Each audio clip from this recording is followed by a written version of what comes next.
అవును నర్సక్క, ఉన్నవా ఇంట్లో? ఇంకా పోసక్క చచ్చిపోయిందట గానే. అరే మంచిగుండే దానికి ఏమైంది? ఏమైందే చెల్లె? పోసక్క చచ్చిపోయిందా? దానికి ఏమైందే? బండి ఉండే కానీ పాపం దానికి ఏమైంది? నడు జల్ది పోదాం అబ్బా, మళ్ళీ ఫీల్ అయ్యే అదే మళ్ళీ దయ్యమై మనమే వాడెక్కి పా జల్ది పోదాంపా. ఓ పోసక్క, ముక్కలేనిది నువ్వు అన్నమే తినకపోతుంటివి కానీ పోసక్కు, నా పోసక్క.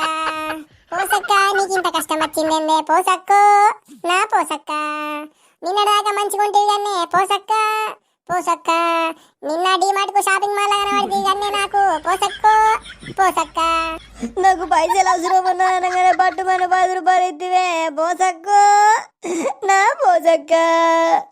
నువ్వు ఆడకట్టుకు అందాన్ని మాట్లాడిస్తుంటిగానే పోసక్కు, నా పోసక్క. నువ్వు లేకుంటే మేమెట్లుండాలి ఆడకట్టుకు పోసక్కు, నా పోసక్క. అగో ఏమైంది నర్సక్క? గీడి మా ఇంటికి చేరుతున్నావు, ఏమైంది? ఓలకేమైంది? అగో చెల్లె, నువ్వు చచ్చిపోలేవా? నువ్వు చచ్చిపోయాను కవర్ వచ్చింది, మేము అందుకే దబా ఊరికి వచ్చినాం. అవు నీ కోలు చెప్పిన నర్సక్క దాన్ని సావు గాని నేను నిద్రత్తలేదు అని ఒక గోలు వేసుకొని పన్నా అంటే లేచుడు కొంచెం లేట్ అయింది అయిపోయా. ఓ పుకారు పుట్టించిన ఈ ఆడకట్ల మనవాడ ఇట్లా పుకార్లు పుట్టించులా మాత్రం ఫస్ట్ వస్తుంది ఈ ఆడకట్టు. ఇక ఏకంగా సంపేసుడే వేసిరుగా నన్ను. దాని సావు గాని గింత పాపం ఉంటుందా నర్సక్క? చెప్పురి నువ్వే చెప్పు.